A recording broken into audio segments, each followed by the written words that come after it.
Hi Pisces! Welcome po sa ating channel at ito ay inyong daily kabay-tarot reading for December 28, 2024. Please bear in mind that kung naka-resonate kayo, comment down. Kung hindi ka naka-resonate, ibigay niyo po sa iba kasi channel reading po ito. This is for you Pisces ngayong December 28, 2024.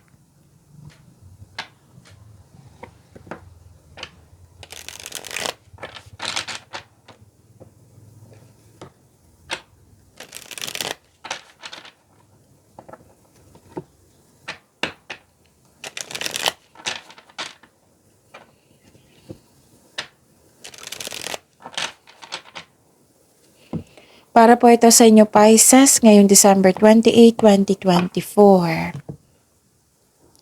Maraming salamat po sa inyong patuloy na suporta at maraming salamat din po sa mga hindi nag-skip ng ads. Gamitin ang reading na ito bilang gabay lamang sa mga hindi pa nag-subscribe. Subscribe na po kayo at click bell notification para malaman nyo na may bago tayong video. Para sa mga gusto magpa-reading po, may lumabas dyan sa screen nyo ngayon. Panoorin nyo po at sundin ng instruction. Calling the attention sa mga suki ko dito na Pisces, open na po inyong monthly kabay tarot reading for January 2024. May 6 months from now reading tayo at love life reading po. So message me Pisces for schedule. Maraming salamat po. Spirits Guide, mga ganap po para kay Pisces ngayong December 28, 2024.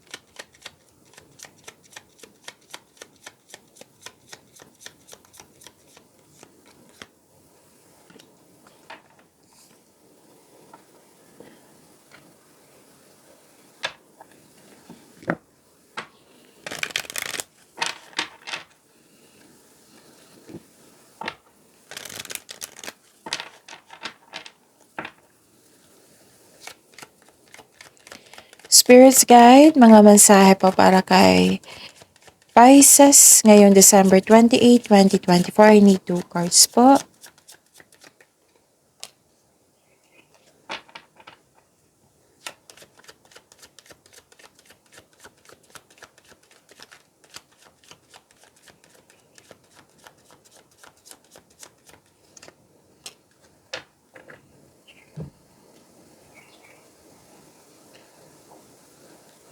Okay, Pisces, ngayong December 28, 2024, may ganap po na biglaang pagbabago. Pwedeng sa sitwasyon, pwedeng sa trato ng isang tao. Pwede din pagbabago sa desisyon, sa plano. Basta may biglaang pagbabago po. May concern kayo sa mataas ang ego, mahirap kausap or sobrang stricto. May plano kayo or ginawa nyo na ngayon yung aasikaso sa may nasikaso sa isang malaking building. Pwede din gusto mo magpahinga ngayon, gusto mo mapag-isa para makapag-isip, para makapagpahinga, isolation po. Para sa pagbalik mo, okay ka na. Pwede din na, yun, nasabi ko na no, yung biglaang pagbabago po. May nakita kong separation dito. Separation, pwedeng literal separation, pwedeng separation of responsibilities, pwedeng ganun. Nahihirapan, hardship Nakikita ko ditong hardship na you felt guilty, may na-sacrifice. Pwede din sa paggawa ng desisyon to. Na nahihirapan kasi may sacrifice like time o nahihirapan sa paggawa ng desisyon. Pwedeng ganun, pwedeng ganyan. Basta may nakita ko ditong hardship, nabibigatan, na burnout or burden, nakita ko. Tapos, yun, may sacrifice or you felt guilty. At nag-overthink kayo, stop overthinking kasi nakakasama yan sa inyo. Okay? Overthinking ba yan? Overanalyzing ba yan? Basta, let it go kasi nakakasama yan sa inyo. Okay? So, yun. Universal laws and truths are now being revealed. Oh, may katotohanan kayong malalaman. Oh, use this energy to create your reality. Hold the highest vision for your life. You now possess the ability to move past any hurdles. Pwede din nangyari to sa nakaraan, ha? Kasi may lumabas din siya dito. Spirit's Guide. Energy po para kay Pisces ngayong December 28, 2024.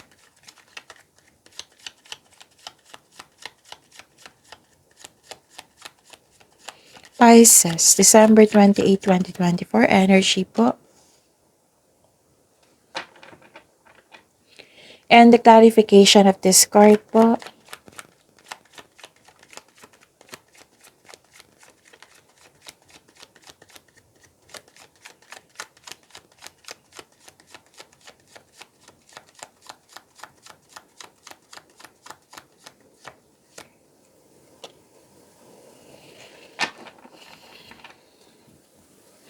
Okay, sa mga may oras dyan, kung gusto nyo pong panoorin, meron na po kayong 2025 tarot reading po. That is your career and money and love life, 12 months reading. 2025 tarot reading po para kay Pisces. So, kung gusto nyo panoorin, hanapin nyo po sa channel natin. Scroll down nyo lang po hanggang sa makita nyo. Uploaded po iyon noong December 16, 2024. Panoorin nyo po kung gusto nyo po. Kung may narinig kayo or may nakita kayong repeating message, meaning to say, pinupush ng cards nyo yan kasi ang ilan sa inyo hindi pa binigyan ng atensyon na kung maaari din po, bigyan nyo po ng solusyon at aksyon. Remember Pisces, at the end of the day, alam mo na ikaw lang taong may kakayahan at responsable na gumawa ng sarili mong katotohanan at kinabukasan. So ano yung energy mo, Pisces? Actually, may nakita ko disappointment dito or repressed emotion. You felt empty. Nakita ko dito na yung hardship nahihirapan. Kung hindi maganda ang pakiramdam mo ngayon or may kasama kayo dyan na hindi maganda ang pakiramdam, sabihan nyo na baka kailangan na magpa-check up sa doktor. Okay? Pwede din na exhausted ka nang dahil sa isang tao na nagbibigay ng stress sa'yo. Okay? And pwede din may naalala kayo sa nakaraan na binigay mo yung time and effort sa isang tao na akala mo'y totoo siya sa'yo pero hindi pala.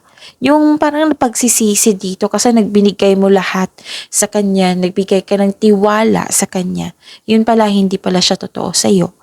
Pwede din na, yun, kung may bago po daw tao na dumating sa inyong buhay, kilalanin niyo po daw ng mabuti. Okay? Kailangan magiging wiser po kayo ngayon. Pisces, ano pa? Nakikita ko rin dito na nagkaroon po ng fear of change. Actually, dalawang card na nagsabi dito Fear of change. New beginning sana to. Pwedeng may naganap na new beginning na nahihirapan kayo ngayon. Kasi pagbabago kailangan ng adaptation. Pwede din hesitation. Oo. Lumabas siya dito sa oracle card nyo. Yung nahihirapan kasi you felt guilty, may sacrifice, ganun, di ba? Yung na nahihirapan kayo sa paggawa ng desisyon. Lumabas siya sa oracle cards nyo, lumabas din sa tarot cards. And kung gagawa kayo ng desisyon, siguraduhin karapat-dapat pa. Gamitin nyo yung galing nyo.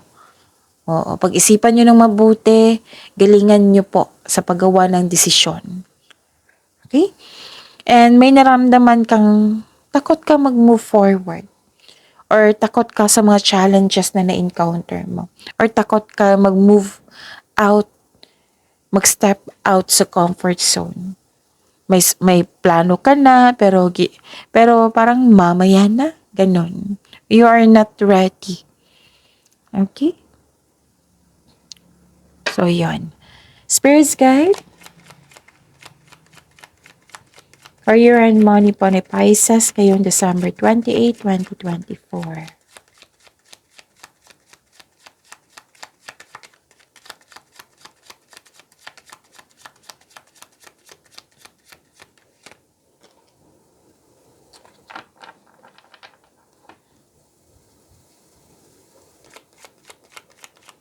And the clarification of this card po.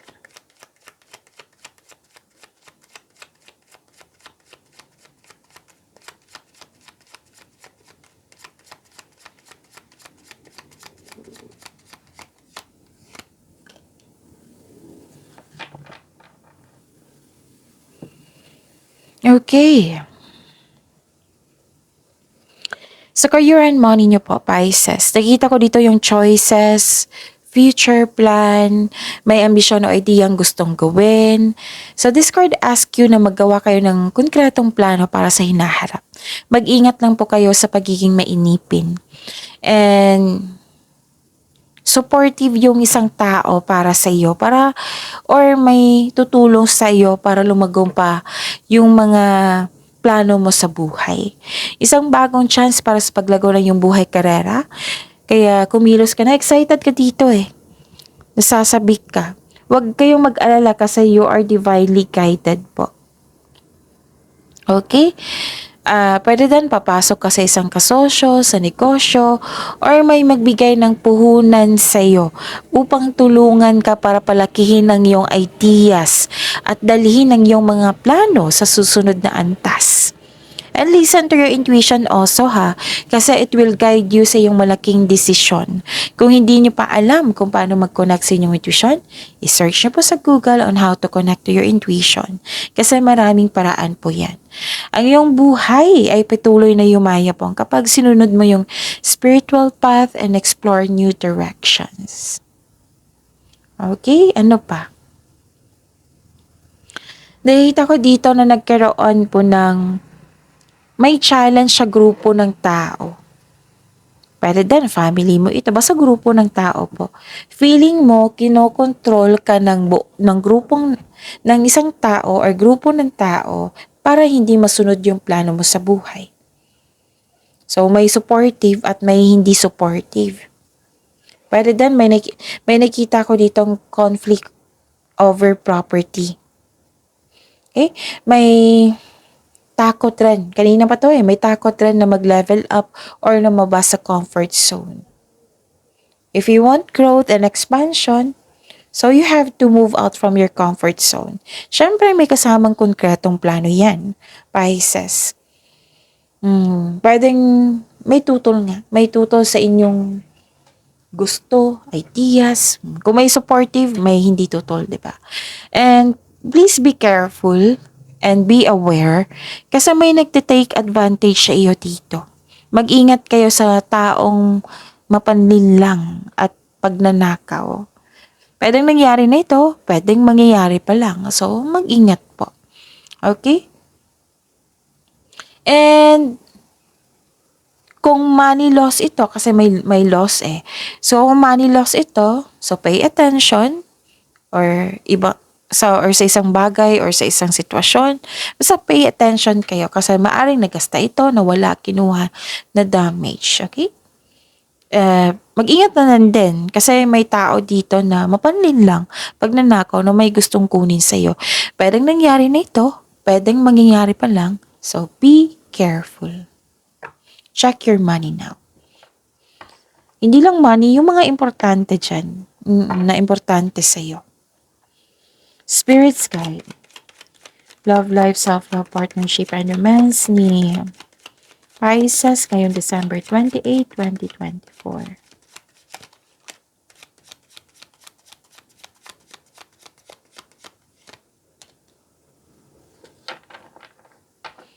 And the clarification of this card po.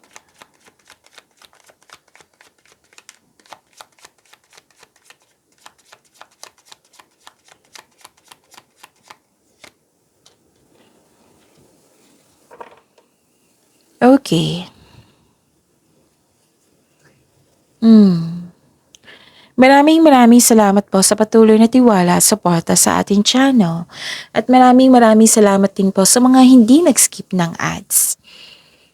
May dumating na opportunity na hindi mo napansin kasi you're trying too hard sa isang opportunity. Ang sabi ng card niyo po dito, the universe asking you to loosen grip and relax. Mag-reconnect ka at mag-ask ka ng divine assistance. Dalawang card na po nagsabi dito na may loss of money. Pwedeng nagkasta ito, pwedeng nawala, kinuha, na damage, nawala, ganun. So, pwede din delay ito. Delay sa mga balak mong gustong gawin. Delay kasi may, naulit, diba? Naulit. So, this is repeating message. So, pay attention. Sa delay na pwedeng may tutol, pwedeng nahirapan ka sa paggawa ng desisyon, pwedeng delay sa hinihintay mo. So, pay attention kasi naulit na naman yung mensahe. So, pinupush ng cards nyo na kailangan yung bigyan ng atensyon kung maaari po. Okay? At saka,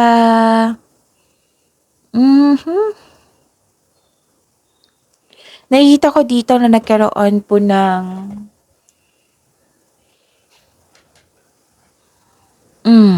makinig po kayo sa inyong intuition. Believe in yourself. Huwag kayong mawala ng pag-asa. Reconnect to yourself, connect to your intuition, listen to your intuition, and redirect your energies. Okay? Kasi, lumabas dito May manuloko din dito, may manuloko din dito, na hindi niya pinapakita ang kanyang totoong intensyon. Totoong siya. Manipulation. Pwedeng selos ito, or insecurity. Basta huwag kayong mag-give up, makinig sa inyong intuition kasi mag-ingat kayo kasi may taong hindi totoo sa inyo dito. Pwedeng may ganap na selos or insecure. So, maaari sa mga nangyaring ito na panghinaan ka ng loob. Kaya sabi ng card dito na don't give up. Magkaroon ng believe sa sarili. It's time to reconnect to yourself, Pisces. Okay? So, mag-ingat kayo sa taong manuloko kasi repetitive message to So, focus kayo sa makontrol nyo. Huwag kayong mag-focus sa hindi nyo makontrol. Okay? Ano pa? Okay. Nakikita ko dito na nagkaroon po ng may ilan sa inyo kakapasok lang ng relasyon, ilan sa inyo magta-travel kayo. Pwedeng romantic trip ito or may kasamahan kayo na mag-travel kayo. May ganap na ganyan. Ano pa?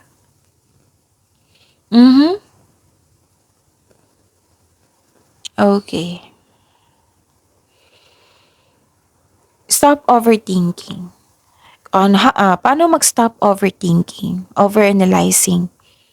Bigyan ng solusyon, yung paulit-ulit mo lang iniisip. Time for reflection or mindfulness skills. Kung hindi mo alam kung paano ang process niyan, i-search niyo pa sa Google. Kasi malaking tulong yan Malaking tulong po iyan. Tapos, yun. You have to. Kasi, overthinking can steal your energy. Nakaka-drain po iyan. Overthinking can steal your happiness and opportunities. Kaya nga, sabi ng card dito na pinafocus kayo sa makontrol nyo. Huwag kayong mag-focus sa hindi nyo makontrol. We cannot please everyone. May pangyayari na hindi natin control. Yun. Okay? And the most important is you have to move forward. Give an action, solution. Kung may pagbabago na nanibago kayo, ma-adapt mo rin yan. Kailangan kasi ng willingness Kasi kung nahihirapan ka sa pagbabago, meaning to say, hindi mo lubusang tanggap yung mga nangyari sa nakaraan. Paano mo tanggapin ito? O tanggapin mo na may kasama yung kung ano yung natutunan mo sa nakaraan. Wisdom message din sa nakaraan. Yes, every challenges sa nakaraan, may wisdom message niyan eh. Kunin mo yan para magamit mo sa present para sa future. Okay? So, focus on the present para sa future. Pag-imanin niyo po yung blessings sa binigay sa inyong Pisces. See you tomorrow. Please like, subscribe, and click po button for notification para updated po kayo sa daily tarot reading natin. Maraming salamat po.